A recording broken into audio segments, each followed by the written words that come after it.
for inviting me and giving me a chance to talk. So today I will speak about the topic of my PhD thesis with Jared Tanner and Andrew Thompson, which is on low-rank plus sparse models. So currently, as Lauren said, I am working with Pierre-Antoine Upsil. So right now we are trying to work on estimation of sparse orthogonal frames, but I will not speak about that topic today. Right, so first of all, just to introduce the work. So often in applications, we are interested in estimating a low-rank matrix. For example, we could have some mean-centered samples in from some data distribution yi, and then we have data matrix y, and we can we can construct the correlation matrix, and then the principal component analysis is a problem where we want to estimate the best linear subspace that preserves the most variance. So in the language of numerical linear algebra, that is the case where we deal with low-rank matrix estimation. So this is principal component analysis. And then a possible extension is that sometimes maybe we have only some information about the correlation matrix M. So let's say that we have only P measurements of that matrix. This could be either entry-wise measurements, so we have only some entries of the matrix, or these could be dense linear combinations of the matrix. And that is referred to as matrix sensing or low-rank matrix completion. And it is possible to solve this sort of optimization problem, which is non-convex and NP-hard in general, but in some cases it is possible to solve it and to find M, which is of low rank, if the number of measurements is proportional to the rank and not of the size of the and not of the number of entries of the matrix. But today I will talk about a different model, which is sometimes referred to as Robust PCA. And in this case, we are given a matrix M, but we want to find an estimation matrix X. So we want to estimate this matrix M using two components. One of the components is rank restricted, and the other one is sparse. So it has only few non-zero entries. So we are interested in this sort of optimization problem where we optimize over these LS sets, which represent low rank plus sparse matrices. So visually, you could understand it as principal component analysis being the low dimensional subspace estimation of your data, but then you might have only few outliers which are really far from the linear subspace, and in order to not skew your whole analysis, you add this sparse component which can model arbitrary noise if there is just a limited number of it. So if the sparsity is not too large.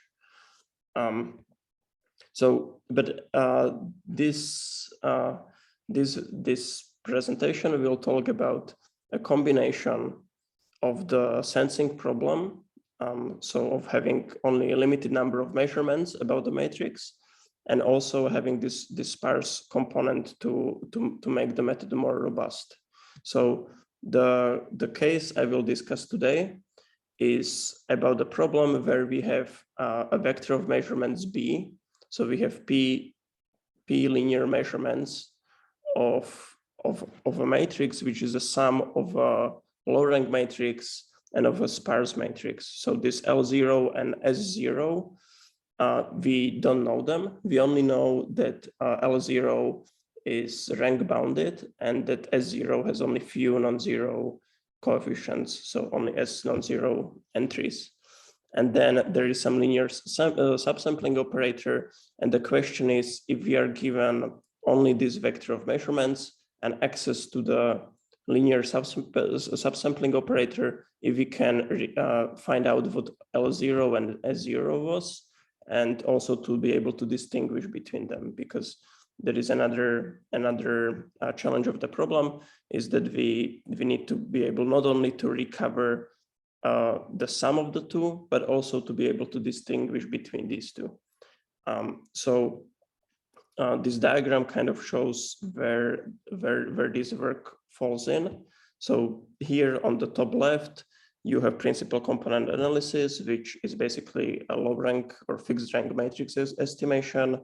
Then you could have matrix completion or matrix sensing. So that is when you are fitting, solving this kind of linear regression under limited measurements. Then top right is robust PCA, where you have full information about the matrix M, but the question is whether you can split it into these two components. And the case we will discuss today is about having only some information about matrix M, which is the sum of these two matrices. So now we have two challenges. And one of the challenges is to be able to recover the matrix, and the other challenge is to be able to distinguish these two components. So an exemplar application could be that if you, for example, have a video sequence where you have some number of frames and each frame is an image, you can construct a matrix where each column represents each frame. So number of columns is number of frames, and each column has some number of pixels. And then each column, so for example, here, this red column would correspond to a single frame of the video sequence. And a common application of robust PCA is that if you are given the full video, the full matrix, then if you are able to split it into a low rank component and a sparse component, the low rank component will model static background. So the parts of the image which do not change as time evolves. And then the sparse component, which will basically model the dynamic parts, so the moving parts of the image. So here, for example, there is a recording from a CCTV camera of some train station, and you can see that the sparse component only separates people moving in the scene. But here what I'm showing is that the first row and the third row correspond to the fully observed case, where you have the whole information about the video sequence. So you have access to everything in that video sequence. And then the second row and the last row correspond to having only 1/3 of information about the video sequence. So you subsample the video sequence, keeping only 1/3 of information, and you are still able to not only recover the video sequence, so the sum of these two components, but also to be able to distinguish the sparse component.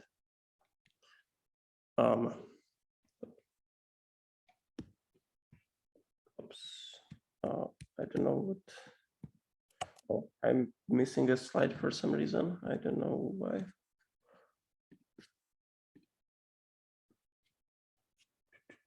Oh, sorry.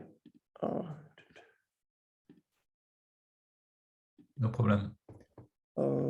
Yes, okay. Let me try this.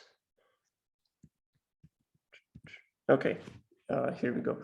So, right. So, what we will talk about is when you are able to identify the matrix. So when you are able to distinguish between this low rank and the sparse component, and also when you are able to recover the sum of the two matrices. So basically, there are these two challenges in the problem that we need to solve. And while robust PCA solves only the first problem, and low-rank matrix completion or low-rank matrix sensing solves only the second problem, we will need to solve both of these problems at once. And we will do this by solving two optimization problems. So the first one is this convex relaxation of the recovery problem. So here L star norm is a nuclear norm. So some of the singular values of L, and this is an L1 norm. So that is a vectorized L1 norm. So you take a matrix S, you vectorize it, and you do a sum of absolute values of entries of S. And the second way to recover the matrix is by solving a non-convex optimization problem. So here we try to solve this linear regression constraint to this non-convex set directly, and under some conditions you can have an algorithm which provably solves this solution, which also gives you this L0 and S0 uniquely. And the main object of interest will be these LS-RS sets and the study of properties of these sets. But first, before we go further, there is an interesting thing happening where these LS sets, they are not closed, and therefore, if you want to solve the non-convex optimization problem directly, you can run into trouble. So notably, if you have a matrix M like this, so this is a matrix which cannot be approximated by rank 1 plus sparsity 1 matrix, but it is still reasonable to ask whether you can find best approximation to such a matrix in this set. You can run into a trouble where you can have a sequence of matrices which approximate this matrix arbitrarily well, but diverge outside of the feasible set. So here you have a sequence of iterates x epsilon, which are all in this feasible set, and they converge to the matrix, so they minimize the error to 0. So however, they also diverge outside of the feasible set, and while doing so, the norms become unbounded. And actually, one can see that if you initialize some robust PCA methods on this sequence, they actually can follow these diverging sequences in practice also, and that is because, well, they're minimizing the error, and the way to minimize the error is that you follow this sort of sequence. So one result that we have is that you can generalize this sort of problematic examples for a range of ranks and sparsities, and you can construct many examples when you have these sort of problematic sequences which you are in your feasible set. So the sequence is each member of the sequence is in this LS11 set or in certain LS-RS set, but you are diverging outside of the feasible set. So we are converging to some boundary element. Right. So, however, this can be kind of overcome. So the way this can be overcome is that you have this identifiability condition, where you ask that if you take the low rank component and you compute the left and right singular vectors of the low rank component, you ask that these sort of quantities remain bounded.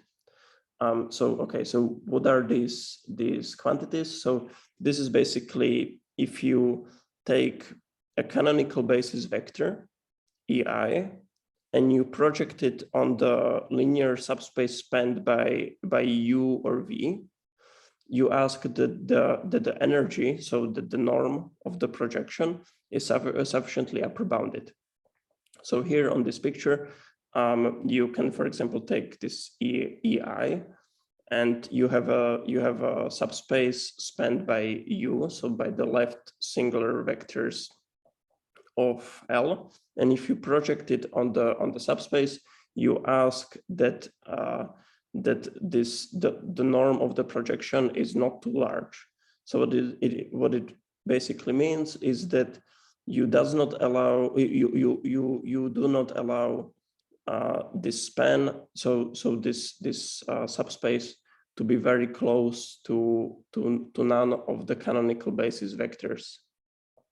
And this is a condition which was first introduced in this Candace and Recht paper for matrix completion. So this can be also used for provable recovery of low-rank matrices under entry-wise subsampling. And the interesting thing is, so when you are solving the fully sampled case, so the robust PCA case, so that's when you observe the whole matrix M and you just want to split it into the two matrices. There is a condition on this coherence where the number of corruptions cannot be too large based on the coherence. And the optimal scaling goes as is shown in equation 3. So here you see that the number of so they can show that they can split matrix M into the low rank and the sparse component if the sparsity is smaller than order M times N over mu squared R squared. And in some way, this is the optimal scaling. And and this is done by the convex recovery.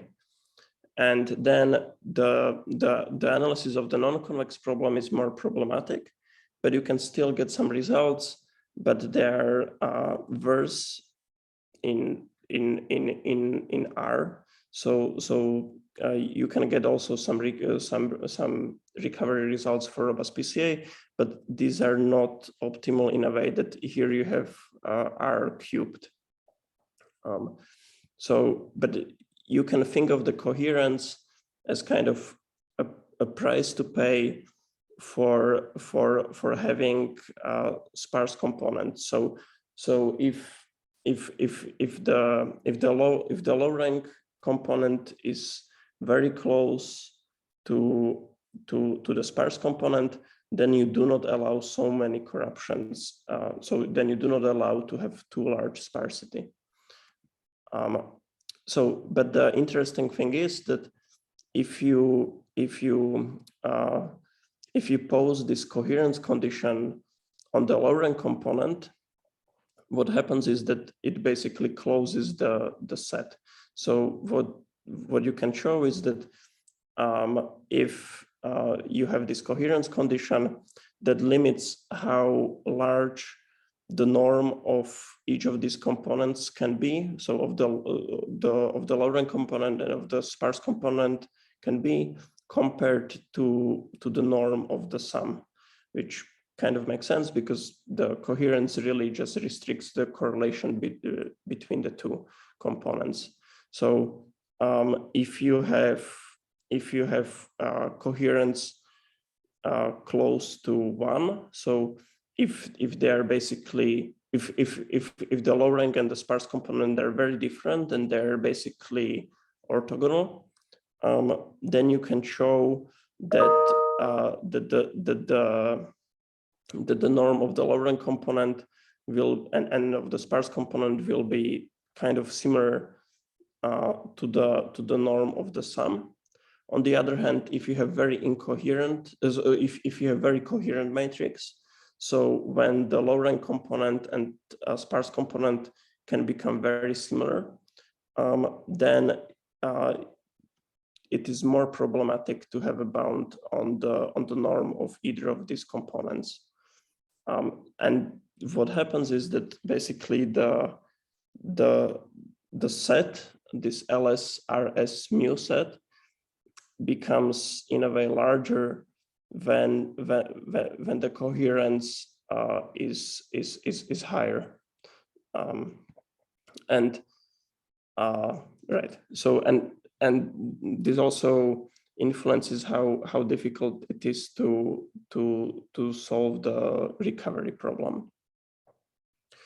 So now I would like to define restricted isometry property on these low rank plus sparse sets with restricted coherence. So as was explained earlier today, the restricted isometry property is the following equation. So a linear subsampling satisfies the restricted isometry property if it acts as a approximate isometry when constrained to a certain set. So what it means is that if you take members of certain set, in this case the low rank plus sparse set, and you apply this linear subsampling to the members of this set, the distances are approximately preserved within this delta parameter. So and this delta takes values between 0 and 1. So visually, what is happening is that if you have a distance between x1 and x2, and they are in this LS set, which is a subset of this Euclidean space of m times n matrices, and you measure the distance between these two members of the set, it will be approximately similar to the distance of the projected projected matrices. So if we apply A to these two matrices, the distance will be within this delta 2R 2S mu parameter. And and one can show that this restricted isometry property holds also for the members of the sum of these two sets. So of the low rank plus sparse set under certain conditions. So if you are given some size of the matrices and some delta, and you take a Gaussian subsampling. So this is a linear map where you take dense linear measurements of your matrix. So if you take your matrix X and you vectorize it, so here I stack the columns of the matrix into one large vector, and then you have this sort of matrix which is of size p times m+n, where each entry of the matrix is distributed according to a normal Gaussian distribution. Then this sort of linear map satisfies the restricted isometry property if the number of measurements is proportional to the degrees of freedom of this set times some logarithmic factor. So, and maybe an interesting thing is that in this logarithmic factor, you can see m+n/s, which is similar to the case of restricted isometry property for sparse vectors. But you can also see that there is this gamma coefficient, which basically reflects that if the coherence is too high, that the set will become very large. So so you need more measurements in order to satisfy the restricted isometry property. Right, so I think I'm running out of time, so I will try to be quicker. So basically, we can show that if you solve this convex relaxation problem, that it provably recovers L0 and S0 L0 and S0 matrices if the restricted isometry constant is sufficiently small. So and now it must be smaller than some sort of constant. So in this case, it's 1/5, but you are further penalized for trying to sense coherent matrices. So if you want to recover a matrix which is very coherent, so if you want to recover L0 and S0 such that they're quite similar to each other, then you need the restricted isometry constant to be even smaller. And the rate at which this delta, this RIC must be smaller, is proportional to this R times square root of S over MN, which in a way is optimal, as it's the same rate as they have in the fully observed case. The other algorithmic result is that you can have this simple iterative hard thresholding algorithm where you want to solve the linear regression constraint to the non-convex sets, and here you alternate between updating the low rank component. So basically what you do is that you do a gradient descent in the low rank component, and then you threshold on the low rank set. So you just do truncated SVD, keeping only the R largest singular values. And then you alternate with doing a gradient descent in the sparse component, and then keeping only S largest entries in the sparse component. And if you alternate between these two things, you can also recover X0, and also to split these two components under conditions on A that A satisfies this restricted isometry property. And again, you recover a result where your delta must be smaller than some constant, but again, you're penalized for trying to recover very coherent matrices. So if you want to recover matrices which L0 and S0, which are very coherent with each other, then you need this delta to be even smaller. And you can show that this iterative algorithm, if it generates a sequence which of sufficiently incoherent low-rank matrices, then you will converge at the linear rate to L0 and S0. Right. So, and yeah, I will finish off by showing some convergence plots. So there is another method, sparse, which was introduced by Waters et al. In 2011. And then there are 3 iterative methods that we developed. So today I talked about this NAHT, so the alternating method, which is depicted in yellow, and you can see that we converge linearly to the solution. Yeah, and one could also ask about phase transitions. So for which, so basically to ask how many measurements. So how large P must actually be in order to be able to recover such a matrix, which is in this low rank plus sparse matrix set. And here we can also compute sets of parameters for which the recovery succeeds. So basically, if you have P large enough above certain threshold, the algorithm will always succeed. And if it's small, so if it's below this some threshold, then it will always fail. And we also did numerical experiments which show this threshold. Yes, so yeah, thank you very much for your attention. With this, I would like to finish the talk. Yeah, and I would be happy to take any questions if we have time. Okay, thank you very much, Simon. Very interesting presentation. So we have time for questions. So Jan asked a question, so you can switch on your mic. Yes. Yes, thank you very much.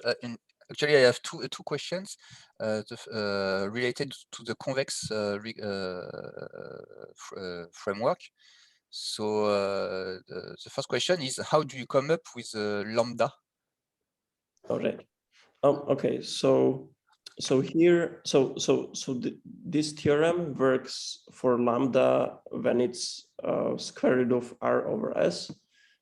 In the theorem itself, one could choose a different scaling, and I think that could improve slightly the constant here. So this 1/2 could be possibly improved a bit if you chose a different scaling. Because actually, I have works that tends to indicate that this lambda is almost optimal, but for a different sparsity model. So, but this type of scalings looks to be almost quasi-optimal, like optimal. Oh, that's it. So I think in the analysis one would need this order of lambda in terms of R and S. I think so. So what I meant is that the constant in front of this R, so the constant in front of this lambda could be maybe like chosen slightly better, such that the constants become better. Okay. Yeah, and there are general frameworks for recovery, convex recovery. Do you know how do they apply to this case, or? I don't quite know. No, I mean, I would be interested whether so is there some work on this general? I can send you Okay. some references if you want. Yes, please. Yeah, thank you. Okay, there is also, thank you, Jan, a question from Christine. Yes, thank you. I was wondering, in the case of the video sequences, the sparse is correlated in time, right? Can you take this into account in some way, or? Yes, so that is something that I thought about, but I haven't tried it yet. So yes, one could indeed maybe use some sort of dictionary for the sparse component in time. For example, that the objects move smoothly in time. One could try to pose not only entry-wise sparsity, but sparsity in some sort of domain. So that would be another interesting idea, is to have this sparse component not as it is, but to have some sort of transform in front of it. So to try to recover something which is sparse in some specific domain, like wavelets or something. Thank you. Okay, thank you. Yeah, actually, I had a question related to that. So here in your presentation, the sparsity you assume is always in the entry domain for the matrix S, right? And so I was wondering, so there are a certain number of conditions you obtain. So I'm not really an expert in what you developed, but how can we assess the fact that if you do, for instance, a subsampling with the sensing operator A, somehow if S is too sparse, and especially in the entry domain, if S is too sparse, you could miss a lot of time the non-zero entries of S if A is a subsampling operator. In which parameter you got in the different theorems, can we really assess the fact that you need to be sufficiently high in the number of measurements to avoid that effect of missing the non-zero entries of S in the sensing operation, if you see what I mean? Yes, yeah, I think I see what you mean. So, I mean, in this work, A is dense, and that makes things much easier. So, okay. but I mean, the question you're perhaps asking is that if A is entry-wise, yes, and maybe S would be sparse in some. yeah, I was more in the context of matrix completion.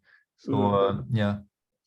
Yes, so I mean, obviously, if A is an entry-wise subsampling and S is entry-wise sparse, then if A misses the sparse entries of the matrix, then you cannot recover them. The question is if you could say something in the case where you know that, I don't know, that A is an entryway subsampling, but you know that it's not going to miss the entries of S, whether you could still recover. Because I guess that in this case, you should have another kind of coherence, right? That will just measure the level of incompatibility you have between the sensing and the sparsity structure of S.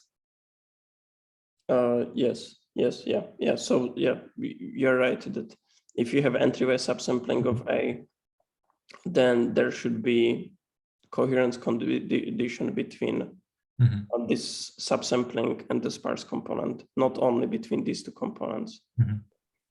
Yeah. And so far, the coherence you have is only about the low rankedness of L. Yes. So far, A is linear dense, so it's Gaussian subsampling, so things are easy in a way. And the coherence only constrains the correlation between these two components. Yeah. But yeah, I mean, that could be future work to investigate more how the coherence between the sensing operator and the sparse component. In the case where there is no matrix S, I remember a work of David Gross, if I remember well, which is matrix completion in any basis, where he obtained some bounds related to a measure of the coherence. But it was in the case where there is no sparsity S. But okay, I'm not an expert, so maybe I should have a look again to that paper to see if it applies here, right? Okay. Okay, so I don't see any more question in the